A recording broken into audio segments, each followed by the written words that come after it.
সেনাপতি জাহাঙ্গীর হুজুর। এ কি করেছো আমার রাজ্যের হাল? আমার রান্না করা বিরিয়ানি খেয়ে তুমি করেছো কি হাল? এখন আমি ঘুম থেকে উঠে কি খাবো তোমাদের বাল? কে খেয়েছে সেই বিরিয়ানি, আমার রান্না করা বিরিয়ানি? জনাব, বন্দি করো তাকে। পারবো না মহারাজ। কেন পারবে না, কেন পারবে না? আমি কি তোমাকে বেতন দিয়ে রাখিনি? এখনো 3 মাসের বেতন বাকি রয়েছে জাহাপনা। কে বলেছে? এত বড় মিথ্যা অপবাদ আমার প্রতি কে দিয়েছে? আমি তো প্রত্যেক মাসের বেতন তোমাকে দিয়ে দিই। কে বলেছে এক্ষুনি বলো, তোমার গর্দান নিয়ে নেবো আমি। সেনাপতি,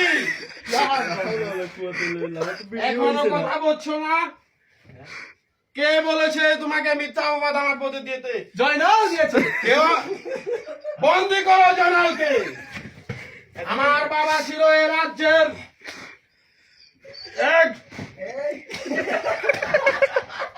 বলুন বলুন। আমার বাবা ছিল এই রাজ্যের রাজা, তার উত্তরসূরি হিসাবে আমি পেয়েছি এই রাজ্যের রাজা।